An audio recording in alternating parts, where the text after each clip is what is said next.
সাম্প্রতিক সময় যে ইস্যুটা হয়েছিল কোরআন পুড়িয়ে দেয় ইস্যু, মনে আছে? কোন দেশ পুড়িয়ে দিয়েছিল?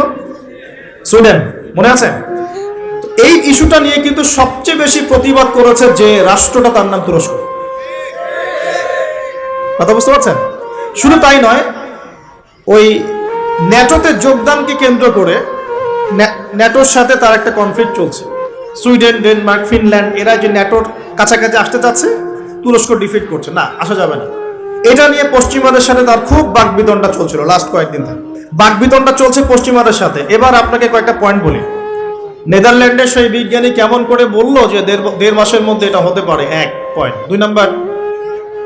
দুই নাম্বার হচ্ছে এই কয়েকটা ইস্যুর পরে, কোরআন পুড়িয়ে দেয় ইস্যু, তুরস্কের প্রতিবাদ, ন্যাটোর কনফ্লিক্ট ইত্যাদি, এই ইস্যুগুলোর মধ্য দিয়ে যখন উত্তপ্ত বাক বিনিময় হচ্ছে, তখন ব্রিটেন, জার্মানি আর ইউএসএ তারা বলে দিয়েছিল 7-10 দিন আগেই বলে দিয়েছিল যে আগামী 10 দিনের মধ্যে তুরস্কে একটা ভয়াবহ হামলা হতে পারে। কি হতে পারে? হামলা। তারা বলেছে সন্ত্রাসী হামলা হতে পারে।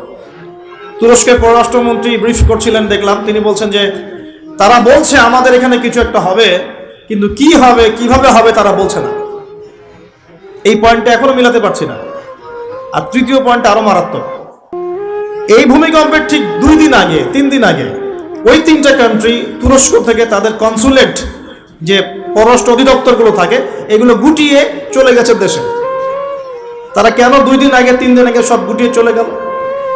তবে কি তারা কিছু জানতো? তবে কি এখানে কোনো কিন্তু আছে?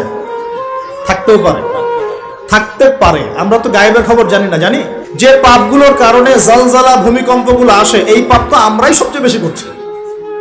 তা আসা তো কথা আমার এখানে থাকে। বুঝতে পারছেন না মনে হয়? মাদকদ্রব্যের প্রচলন বাংলার মাটিতে বেশি না কম? কত বেশি? প্রচন্ড রকম বেশি। বেশি না? নগ্নতা, বেহায়াপনা বেশি না কম?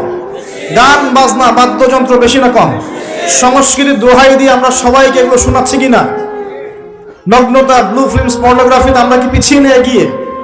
করাপশন, দুর্নীতিতে আমরা কত নাম্বার? আজকে আসছি 12, আগে ছিল 13, আজকে হয়েছে 12। মাশাআল্লাহ, উন্নতি হয়েছে আমাদের। আচ্ছা, তারপরে এই যে আমানতের খেয়ানতে আমরা পটু না কম না বেশি? একটা হাতি উপর থেকে আস্তে আস্তে এখানে মাছি হয়ে যায় কিনা? একটা হাতি উপর থেকে আস্তে আস্তে মাছি হয়ে যায় কিনা? মানুষ সম্পদ লুটে পুটে খাচ্ছে কিনা? তো ভূমিকম্প আসার যে কারণগুলা, এগুলো তো আমরা ফার্স্ট।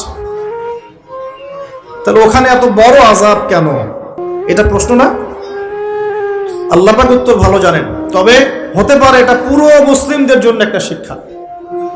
যদি তোমরা সতর্ক না হও, তাহলে তোমাদের কাছেও কিন্তু এই আযাব আসবে।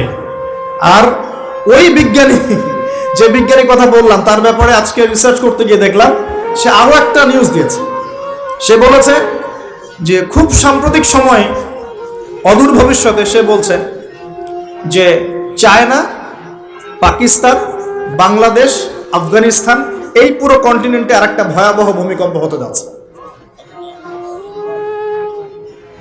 দুটো প্রশ্ন করবো, সে কেমন করে এস্টিমেট করতে পারে, আর তার কথা ফলতেছে কিভাবে? তবে সায়েন্স বলছে, এবং কোরআন হাদিস থেকে আমরা এটাও দেখছি যে হ্যাঁ, ভূমিকম্প যে পাপের কারণে আসে, এই পাপগুলো আমরা কিন্তু করছি, কম বেশি সবাই করছি। আর 2 নাম্বার হচ্ছে যে টেকটনিক প্লেটের কথাগুলো বলা হয়, বা এই যে ফ্রন্ট লাইনগুলোর কথা বলা হয়, এগুলো কিন্তু আমাদের দেশ, পাকিস্তান, আফগানিস্তান, চায়নার দিকে আছে, মায়ানমারের দিকে আছে। আর এটা হাদিস থেকে আমি জানি কিয়ামতের আগে আগে 3টা বড় বড় ভূমিকম্প হবে। কয়টা ভাই? 3টা। এই কিয়ামতের 10টা বড় আলামতের মধ্যে এই 3টা হচ্ছে অন্যতম। নবীজি বলেছেন, একটা হচ্ছে পৃথিবীর পূর্ব দিকে, যেখানে আমরা বসবাস করি, Bangladesh, Pakistan, Sri Lanka, India, Myanmar, Indonesia, Malaysia, এই পূর্ব দিক, এদিকে একটা ভূমিধস হবে। একটা হলো পৃথিবীর পশ্চিমে, মানে ওই যে পশ্চিমা সভ্যতা, যেখানে যাওয়ার জন্য আপনি ব্যতিব্যস্ত হয়ে আছেন। আর 3 নাম্বার হচ্ছে পৃথিবীর মাঝখানে, জাজিরাতুল আরাবিয়া, আরাবিক পেনিনসুলার মধ্যে একটা ভূমিকম্প হতে পারে। এই 3টা হবেই, রাসূল সাল্লাল্লাহু আলাইহি ওয়াসাল্লাম বলেছেন। আর তিনি আরো বলে গেলেন, ওয়াবা'দাহু সানাওয়াতু জালাজিল, মহামারীর পরে আসবে ভূমিকম্পের বছরগুলো। এই পুরো বিষয়গুলো একত্রিত করলে আমাদের সচেতন হওয়ার দরকার আছে কি নাই? এখন কি আমরা সবাই 20-30 তলা বিল্ডিং বানানো শুরু করব? সচেতন মানে কি? আমরা কি আশ্রয় কেন্দ্র বেশি বেশি বানানো শুরু করব? আমরা আরো ওই যে কিছু কিছু সিমেন্টের অ্যাড দেখায়, এই সিমেন্টে বাড়ি বানালে ভূমিকম্পেও কাঁপবে না, এগুলো করব আমরা? নাকি সর্বপ্রথম কি প্রয়োজন? আধ্যাত্মিক পবিত্রতা প্রয়োজন, তাসকিয়া প্রয়োজন। আল্লাহ পাক আমাদের সবাইকে তওবা করে ফিরে আসার তৌফিক দান। একই সাথে পশ্চিমাদের সমস্ত ষড়যন্ত্রের ব্যাপারে চোখ কান খোলা রাখার তৌফিক দান। দুটোই দরকার আছে, আছে কি নাই? দুটোই দরকার আছে।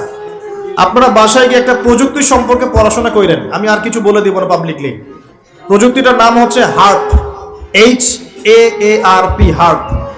এই প্রযুক্তি কি, কেন, এর দিয়ে কি করা যায় না করা যায়, এটা নিয়ে একটু বাসায় গিয়ে পড়াশোনা করে দেখেন, মনে থাকবে? HAARP, হার্প, মনে থাকবে? এখনই গুগল সার্চ করে রেখে দেন, বাসায় গিয়ে পড়াশোনা করে দেন।